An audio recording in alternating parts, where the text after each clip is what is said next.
کسی کو قلب میں رتبہ ملا نہیں، ساری خدا کی شان ہے لیکن خدا نہیں۔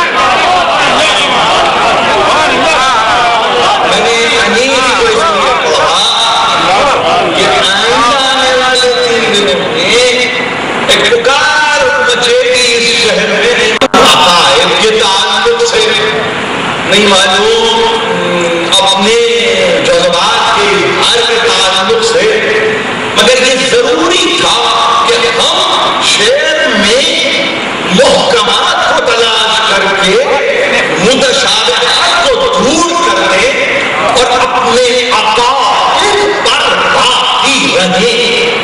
ہمارا عقیدہ اس سے کم نہیں، ہمارا عقیدہ اس سے کم نہیں کہ شان کا یہ عالم ہے کہ خدا شان کا حامل ہے، مگر خدا نہیں ہے۔ اگر یہ کلام کسی ایسے ویسے کا ہوتا تو نہیں معلوم کتنی آوازیں بلند ہو جاتی، مگر چونکہ مستند ہے ان کا فرمایا ہوا تو پھر ظاہر ہے کہ اس میں کسی کو معترض ہونے کی بھی ضرورت نہیں ہے۔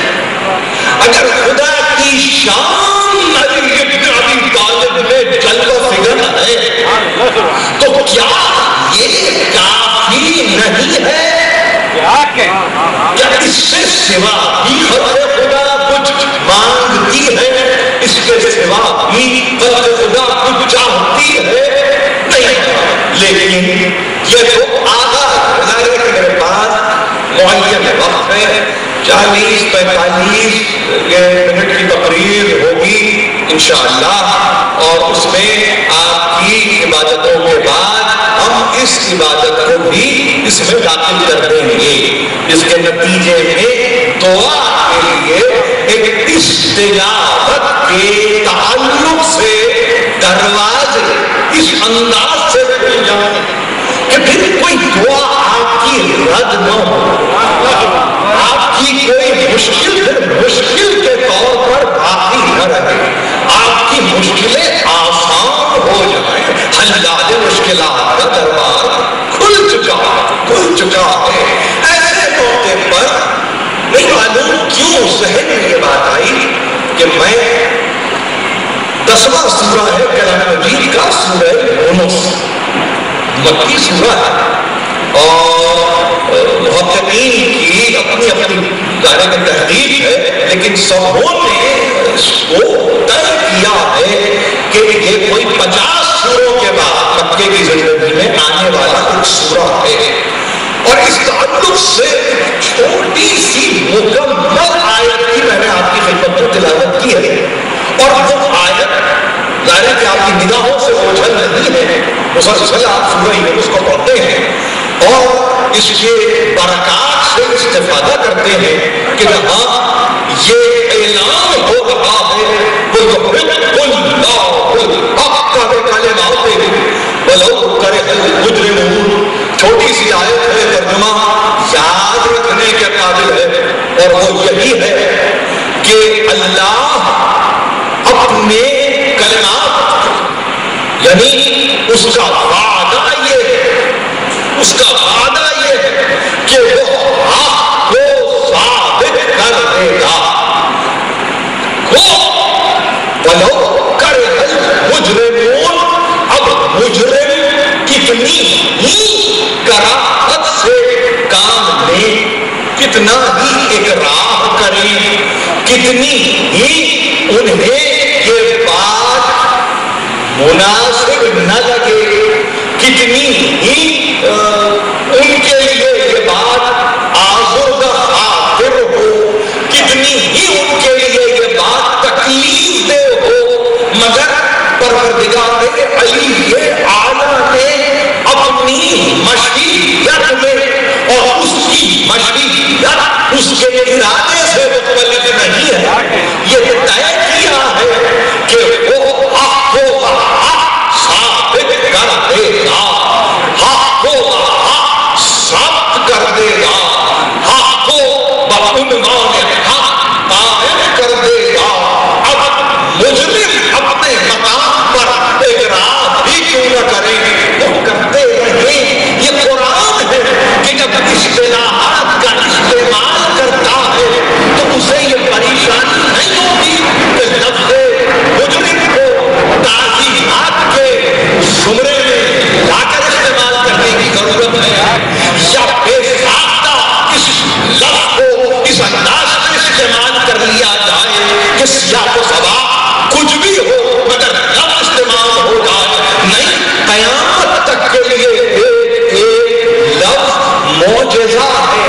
اس معجزے کو سمجھنے کی ضرورت ہے. حق کو ثابت کر دے گا، ثابت کر دے گا، کام کر دے گا، منوا دے گا. اب مجرم اقرار کرتے رہے. قرآن نے اس مشکل کو اور آسان کر دیا جب سورہ مبارک قلم اور سورہ نے کہا افنجعل المسلمین کالمجرمین. کیا تم چاہتے ہو، کیا تم سمجھتے ہو کہ ہم فرما برداروں کو ہم مجرموں کے برابر کر دیں گے؟ کیا تم یہ سمجھ رہے ہو کہ مسلم اور مجرم برابر ہو جائیں گے؟ قرآن سے ضد سمجھیے، تعزیرات پاکستان سے ضد کو سمجھنے کی ضرورت نہیں ہے. لفظ مجرم کو جب قرآن نے اپنی اصطلاح میں استعمال کیا ہے تو یہ کہا ہے کہ دیکھو یاد رکھو، ہم کبھی جو فرما بردار ہے اس کو غیر فرما بردار کے مثالی قرار نہیں دیں گے. وما لکم، کیا ہو گیا ہے تمہیں، کیا کرتے ہو، کیسا فیصلہ کرتے ہو، کیسے فیصل حکم کو جاری کرتے ہو. تم جانتے نہیں ہو کہ مسلم کی شان کچھ اور ہے، مجرم کا مقام کچھ اور ہے. مسلم بعنوان شائستہ قرآن میں مذکور ہے، مجرم کا تذکرہ شائستگی کے ساتھ نہیں ہے، شائستہ تذکرہ نہیں ہے. لہذا یہی کہا کہ دیکھو حق جب آئے گا، اگر کہیں حق کو قبول کرنے میں کسی کو رد و قط کی منزل پر پاؤ تو اسے مسلمان نہ سمجھنا، وہ مسلمان نہیں ہے. ہاں اگر ہے تو قرآن نے کہا اب وہ مسلم نہیں مجرم ہے، مجرم ہے، اس کا جرم ثابت ہو چکا ہے. یہاں الزام قرآن نہیں لگاتا، جرم کو ثابت کر رہا ہے.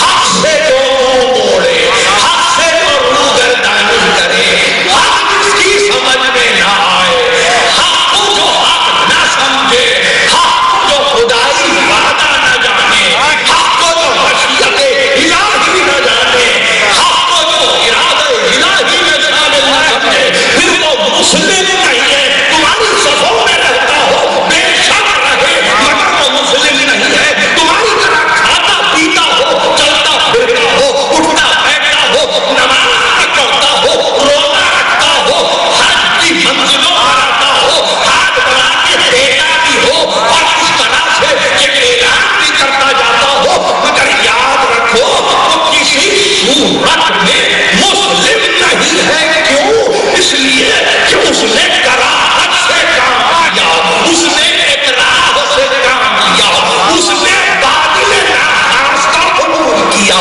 اس نے بظاہر قبول کیا، اس نے ایک مجمع میں اپنی مصلحتوں کو سامنے رکھ کر قبول کیا. مگر ایسا مسلم نہیں ہے. نام لینے کی ضرورت کیا ہے جب قرآن ایسوں کو کلاسیفائی کرتا ہے کہہ کر کہ یہ مجرم ہے، مسلم نہیں ہے. یہ قرآن کا فائدہ ہے، قرآن کے پڑھنے کا فائدہ. وگرنہ مسئلہ پیدا ہو جائے، مسئلہ پیدا ہو جائے اور اتنا شدید مسئلہ پیدا ہو جائے کہ آپ